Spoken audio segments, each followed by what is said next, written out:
An American Plague by Jim Murphy. This is a story about a really deadly plague that happened in 1793. Let's talk about it.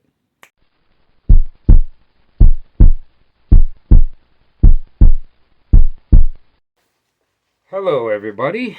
Newcomers, old comers, thank you for coming by. I'm really happy to see you. Before I get into the video, I want to thank all the people in the past that gave me likes. You're awesome. I really like those likes. All the people that are going to give me likes in the future, I like those. Those are awesome as well. And all the people that are here that are not going to like the video, I want to give you a like because I'm really happy that you're here. Thank you for coming by. In this video, I'm going to talk about the book that I just read, An American Plague by Jim Murphy. And this was a great book. This is a fantastic book. I really enjoyed this, and I'm really like to talk about this video. But I actually read this book first. This is Tesla, The Wizard of Electricity by David J. Kent. And the thing about it is, the reason why I'm uploading this video first, and I'm doing this one second, is to show you, because in this one I didn't do as much as I did in this video, so I'm going to try to make this a little bit more interesting by adding pictures and a little bit more facts than I did with the last video, because I don't think I did the last video justice. I do plan on rereading the book and doing another video later that's a little bit more detailed, because Nikola Tesla was a great book, and I missed out on a lot of really cool facts. Like, one of the facts I forgot to talk about was that he invented a flying car, not a flying airplane. It's not an airplane. It's a vehicle to where you get in it and you're laying down, and it lifts you up like a helicopter, and then you go forward. You either lean forward or it leans you forward, and then you fly this way, and then you could go whichever way you want to go, and then it turns like this, and you go like this, and you go down. I forgot to add that fact, and it was one of the most interesting facts. I also forgot to talk about him wanting to do a death ray and all kinds of stuff, so I want to make sure that I want to do a different approach when doing these nonfiction books. And as a matter of fact, as I'm doing the review of this one, I'm actually seeing ways that I could review this even better, because the pictures that I'm going to show you, along with the story of this book, I didn't come up with that idea until I was halfway through this book. Just like I was halfway through this book when I said, hey, maybe I should start taking notes, because there's a lot to store in my head. And I couldn't remember all that stuff, that's for sure. And you got to take notes if you're going to review these books. Because when I do fiction, I really make it a point to not spoil anything. So when I do a fiction book, you're not going to get any of this information. I avoid trying to talk about this information. But when the history books, you're not really spoiling anything, and maybe you're intriguing people to learn about this history. This, I'm surprised more people don't know about this, but let's talk about this.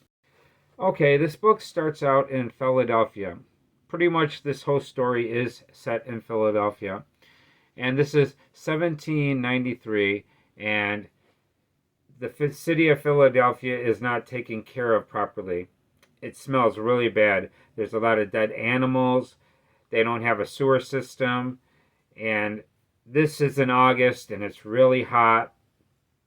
There's a boat that previously dropped off some coffee, and they got rid of it because it was rotten. So if you were in Philadelphia in 1993 in August, it didn't smell good. And there was one guy, they didn't have his name, but he was staying at a hotel, and he got sick. And most people didn't know about it.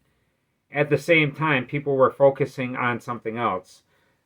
The French Revolution was happening at the same time, and there was a French ally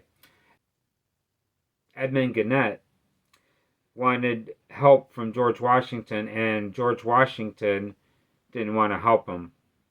And the people got angry because the French really helped us in the Revolutionary War, and there were people protesting in the streets saying they were going to drag Washington through the streets.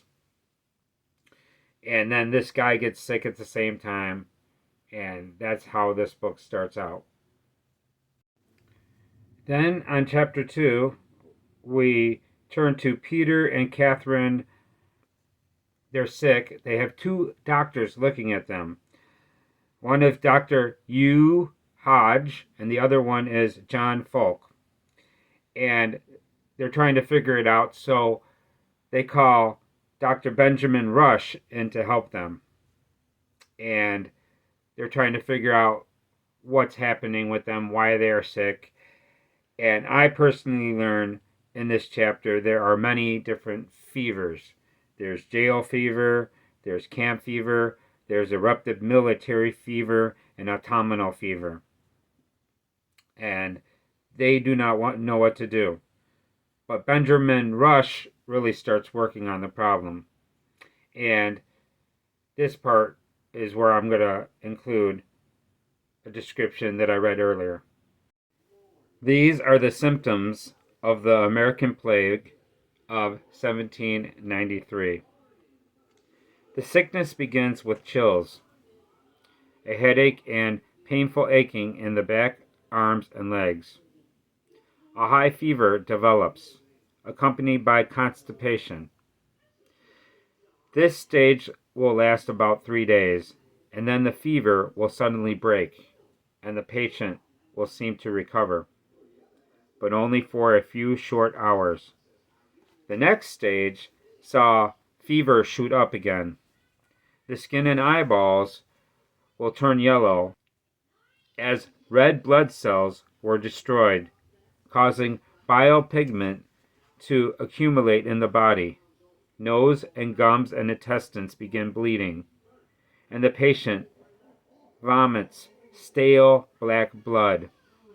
Finally, the pulse will grow weak, the tongue will turn a dry brown, and the victim will become depressed, confused, and delirious.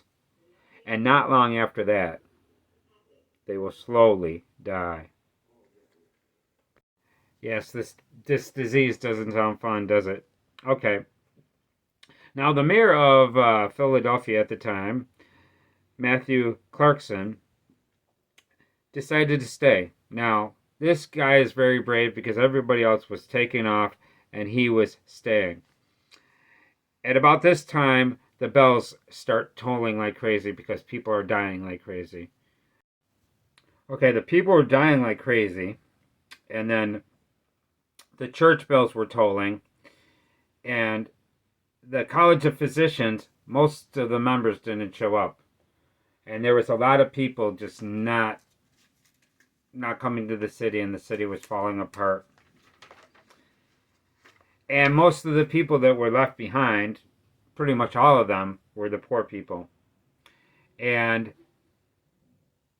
they were really struggling. All the supplies were really limited. You couldn't go to the store to buy food. It was a mess.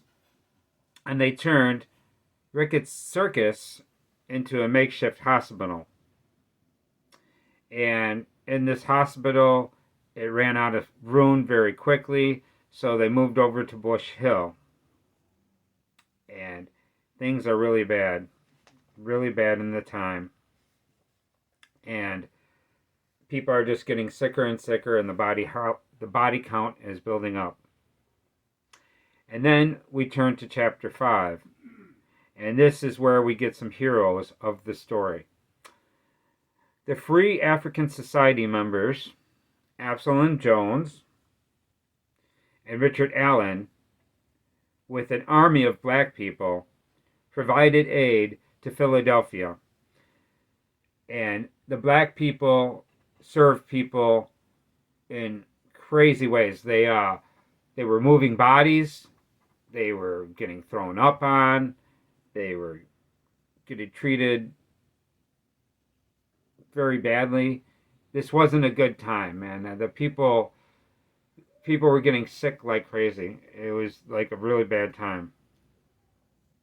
And at first, the black people weren't catching it. They thought the black people were immune to it because they came from a place where they were experienced with yellow fever.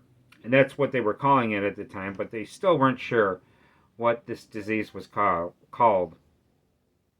And Absalom Jones and Richard Allen went all over Philadelphia helping people in every way they possibly could. And they did a great job. And there was problems later. And then we get into Benjamin Rush. Now, Benjamin Rush, at all this time, he is trying to come up with a cure, and he comes up with a cure to where he thinks it's worked. He starts bleeding people, and then giving them mercury to make them throw up. And he thinks this method works, but it's not working really good. And the thing about it, there's a lot of arguments. People were fighting back and forth. And at the same time, because Washington left with everybody else, the government was being shut down, and Philadelphia was a really, really big mess. And what really ends the plague, the first year that this happened, was the cold weather. The cold weather comes, and all of a sudden, the plague just dies down and people start going back to their normal lives. And the thing about it is, every time the weather gets warm again or hot, that's when they start getting a resurgence of the yellow fever again. And they have it periodically. And many years later, back all the way up into like around the 1900s, and they were still not sure what kind of disease this was. But after the year of, at the end of 1793, there was a journalist, Matthew Carey, that actually wrote an op-ed about Jones and Allen, and he tried to make them look really bad. And instead of trying to celebrate them, he smeared them. And they came back with a book, and it was a really nice book, and they defended themselves. And I just think that it was pretty awful that that guy tried to do that. It goes to show you that racism is out there, but it's only in a few people. And it just takes one person like Matthew Carey to try to smear people that were fantastic. But these two black guys, Jones and Allen, were really brilliant back then, and they really refuted themselves. You know what I mean? They redeemed themselves from the public eye. So then after that, we go into the last chapter, and the last chapter goes into how they figure out that it's actually the Aedes aegypti mosquito. It's a mosquito that will bite a monkey, and if it bites a monkey and bites you, and if that monkey had yellow fever, the blood that gives you yellow fever, and then it just spreads through mosquitoes. The Aedes aegypti mosquito, to be exact. Here's a picture of it. And there's another interesting thing that happens. There's a doctor that was trying to prove that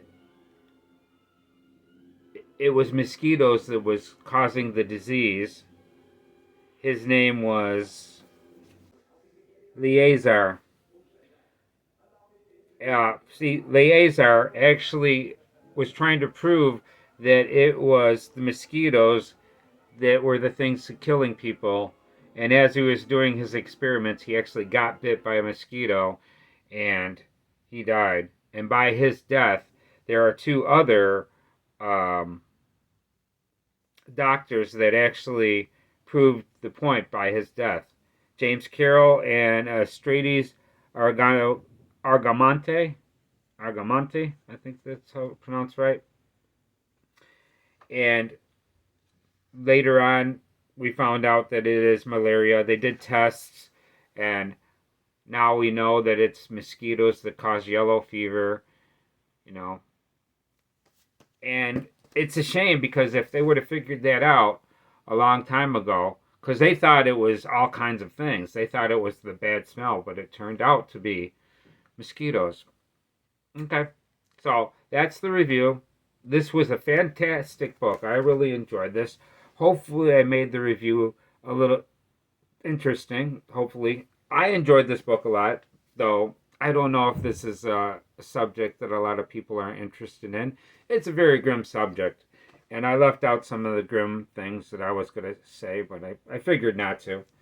If you want to really find the nitty gritty of this book, man, I highly recommend it. An American Plague by Jim Murphy.